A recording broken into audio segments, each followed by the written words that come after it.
ముస్లిం మైనార్టీలకు అటు కాంగ్రెస్ పార్టీ కానీ ఉమ్మడిలో కాంగ్రెస్ పార్టీ కానీ ఇప్పుడు ఉన్నటువంటి ప్రస్తుత వైఎస్ఆర్సీపీ కానీ టీడీపీ పార్టీ కానీ ఏ రెండు పార్టీ మధ్య వేరియేషన్ ఏంటి? ఏ పార్టీ మీకు న్యాయం చేస్తుందంటారు?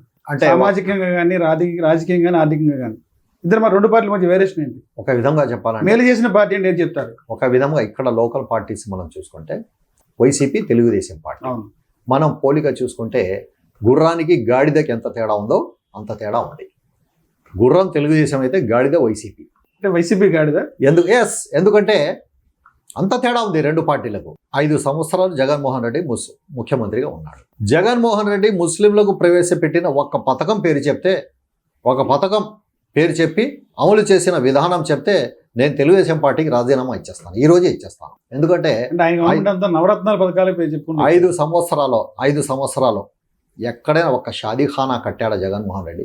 ఎక్కడైనా ఒక ఉర్దూ కాలేజీ కట్టాడా జగన్మోహన్ రెడ్డి? ఉర్దూ కాలేజీలో ఎక్కడైనా ఒక క్లాస్ రూమ్ అయినా కట్టాడా రాష్ట్రంలో జగన్మోహన్ రెడ్డి? ఎక్కడైనా ముస్లిం ఆడపిల్లలు, పేద పిల్లలకు దుల్హన్ పథకంలో 1 లక్ష రూపాయలు కాదు కదా, ఒక 10 రూపాయలైనా ఎక్కడిచ్చాడు ఆ రాష్ట్రంలో? అదే తెలుగుదేశం ప్రభుత్వం ఉంటే షాదీఖానాలు కట్టాం, మస్జిదులు మరమ్మతులు చేశాం, ఇమాంకు 3,000 మౌజన్, ఆ కాలంలో ఇమాంకు 5,000 పథకం ప్రవేశపెట్టిందే నారా చంద్రబాబు నాయుడు గారు. మళ్ళీ ఈరోజు ఇమాములకి 10,000, మౌజన్లకి 5,000 చేశాం. ఈరోజు జగన్మోహన్ రెడ్డి ఎక్కడా కూడా పోనీ ముస్లింల విదేశీ పథకం ఏదైతే చంద్రబాబు నాయుడు గారి హయాంలో ఉందో దాన్ని రద్దు చేశాడు. ఒక్క పథకం ముస్లింల గురించి పెట్టి అమలు చేసిన దాఖలాలు చూపిస్తే మరొక్కసారి చెప్తున్నా, నేను రాజీనామా ఇస్తాను రెడీ. నేను ఏదో తెలుగుదేశం పార్టీ నేను ఉన్నాను, ఎప్పటి నుంచి ఉన్నాను లేను. తెలుగుదేశం పార్టీ మంచి పార్టీ. తెలుగుదేశం ప్రభుత్వం చేసిన విధానాలు, అమలు చేస్తున్న విధానం నచ్చే మేము తెలుగుదేశం పార్టీలో ఉన్నాం.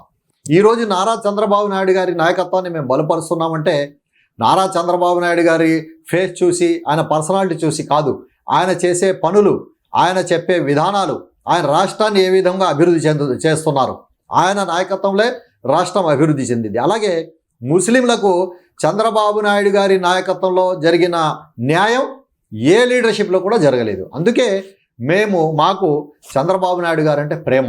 మాకు చంద్రబాబు నాయుడు గారంటే ఎందుకు ప్రేమ అంటే ఇదే. అలాగే నారా లోకేష్ గారి గురించి చూస్తే మనం ఈరోజు ఆయన ఏదైతే హామీలు ఇచ్చాడో, ఆయన పాదయాత్రలో తిరిగి ఆయన ముస్లింల యొక్క స్థితిగతులు తెలుసుకున్నాడో వాటన్నిటినీ ఈరోజు అమలు చేస్తున్నాడు.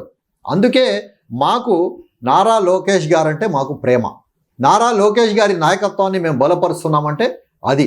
అంతేగాని ఏదో అందరు జిందాబాద్ కొడుతున్నాం, మేమైతే జిందాబాద్ కొట్టట్లేదు. మా కమ్యూనిటీకి లాభం అయింది, మా కమ్యూనిటీకి ఈ పార్టీతో లాభం ఉందని కాబట్టే మేము ఈరోజు ఏం మేలు చేసింది మీ కమ్యూనిటీకి టీడీపీ పార్టీ? చెప్తున్నాం కదండి. ఇప్పుడు రాష్ట్రం మొత్తం ఒకసారి మేము తిరుగుతాం. ఎక్కడైనా షాదీఖానా ఉందంటే, ఉర్దూ ఘర్ కమ్ షాదీఖానా ఉందంటే దాని పైన నారా చంద్రబాబు నాయుడు గారి పేరు ఉంటుంది. ఎక్కడైనా మసీదు మరమ్మతులు జరిగినాయంటే, ఎందుకు విజయవాడలోనే మీకు బరియల్ గ్రౌండ్స్ చూసుకుంటే అభివృద్ధి చెందింది తెలుగుదేశం ప్రభుత్వంలోనే అభివృద్ధి చేసింది. కాబట్టి ఎక్కడ ఏది కూడా ఎడ్యుకేషన్ పరంగా ఏది తీసుకున్నా కూడా చంద్రబాబు నాయుడు గారి హయాంలోనే ముస్లిం అభివృద్ధి చెందింది. ఉదాహరణకు ఉమ్మడి ఆంధ్ర రాష్ట్రంగా ఉన్నప్పుడు రాజశేఖర రెడ్డి గారు కూడా ముఖ్యమంత్రిగా చేశారు, చంద్రబాబు నాయుడు గారు కూడా ముఖ్యమంత్రిగా చేశారు. ఈరోజు ఉమ్మడి రాష్ట్రంగా ఉన్నప్పుడు హైదరాబాద్లో 14 అంతస్తుల హజ్ హౌస్ కట్టారంటే ఎవరి హయాంలో కట్టారు? చంద్రబాబు నాయుడు గారి హయాంలోనే కట్టారు.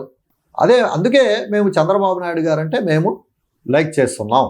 సార్, జగన్మోహన్ రెడ్డిని చూసి కుటుంబ ప్రభుత్వం భయపడుతుందని చెప్పి ఈ రోజున జగన్మోహన్ చెప్తారు. నిజంగా జగన్ చూసి వయసు ఒక కుటుంబ ప్రభుత్వం భయపడుతుందా?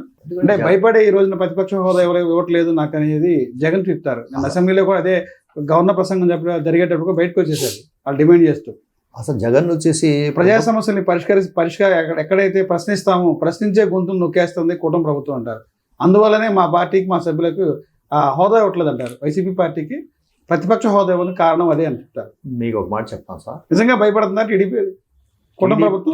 టీడీపీ భయపడటం, కూటమి ప్రభుత్వం భయపడటం అనేది వదిలేండి, అది జోకు.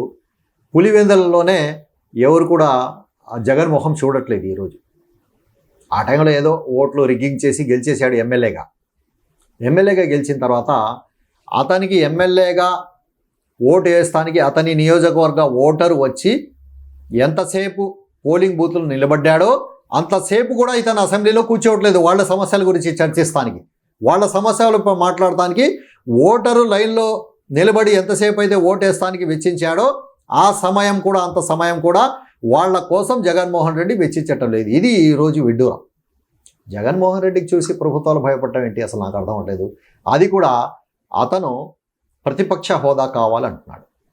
సరే, మాకైతే అభ్యంతరం లేదు, నువ్వు ప్రతిపక్ష హోదా ఇచ్చినా మాకు అభ్యంతరం లేదు. కానీ దానికి ఒక నామ్స్ ఉంటాయి. నువ్వే ముఖ్యమంత్రిగా ఉన్నప్పుడు, ప్రతిపక్ష నాయకుడిగా ఎమ్మెల్యేగా కాదు, ముఖ్యమంత్రిగా ఉన్నప్పుడు ఏదైతే నోటి నుంచి మాట వస్తుందో అది అఫీషియల్ అయింది. నువ్వేం చెప్పావు?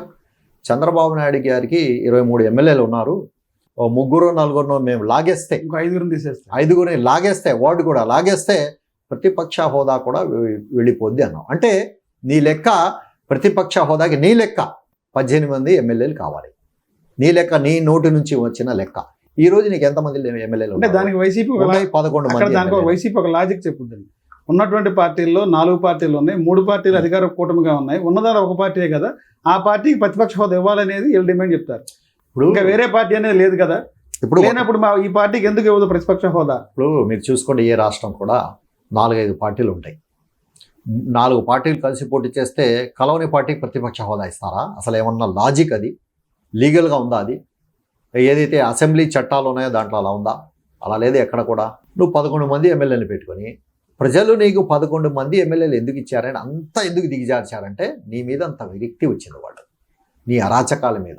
నువ్వు ఏదైతే అరాచక పాలన చేశావో ఇటువంటి వాడికి కనీస ప్రతిపక్ష హోదా కూడా ఉండకూడదు, సైరన్ కూడా ఉండకూడదు. రోడ్డు మీద వెళ్తుంటే, ఇతను వెళ్తుంటే ట్రాఫిక్ కూడా ఆపకూడదు, ఇతని వల్ల మేము స్కూటర్ 5 నిమిషాలు కూడా ఆపకూడదు అని ఆలోచించే ప్రజలు నీకు 11 మంది ఇచ్చి ప్రతిపక్ష హోదా అనేది తీసేశారు. మళ్ళీ నువ్వు అంటే నీ లెక్క 18 మంది, 11 మంది ఉండి నాకు ప్రతిపక్ష హోదా ఇవ్వమంటాడు. నేను చెప్పాను కదండి, ఓటర్ ఏదైతే పోలింగ్ బూత్లో అరగంట గంట నిలబడి ఓటేశాడో అంత అరగంట గంట కూడా వాళ్ళ సమస్యలపై నువ్వు అసెంబ్లీలో కూర్చోవటం లేదు. నిన్న 11 మంది ఎమ్మెల్యేలు వచ్చారు, 11 నిమిషాల్లో బయటికి వెళ్ళిపోయారు. ఇది ప్రజలు చూస్తున్నారు, ప్రజలకు అర్థమైపోయింది జగన్మోహన్ రెడ్డి ఏంటని, చంద్రబాబు నాయుడు గారు ఏంటని ప్రజలకు తెలుసు.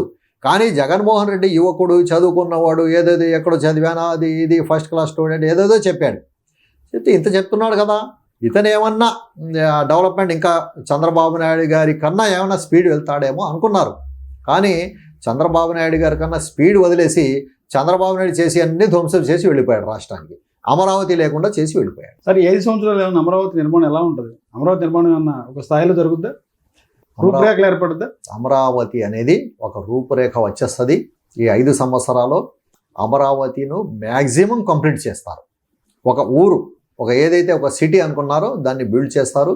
చంద్రబాబు నాయుడు గారి కళ అది, ఆంధ్ర రాష్ట్ర ప్రజల కళ కూడా అదే. రాష్ట్రానికి ఒకే రాజధాని ఉండాలని ప్రజలు కలలు కన్నారు. ఆ కళల్ని జగన్మోహన్ రెడ్డి తుంగలో తొక్కేశాడు. చంద్రబాబు నాయుడు గారు మళ్ళీ ప్రజల ఆకాంక్షను ఏదైతే ప్రజలు కోరుకున్నారో అమరావతి నగరాన్ని మాత్రం బ్రహ్మాండంగా నిర్మిస్తారు. ఏదైతే హైదరాబాద్లో సైబరాబాద్ ఏరియాను చంద్రబాబు నాయుడు గారు నిర్మించాలో అలాగే ఈ ఆంధ్ర రాష్ట్రానికి బ్రహ్మాండమైన ఒక సిటీ అమరావతిని ఈ 5 yearsలో కంప్లీట్ చేస్తారు.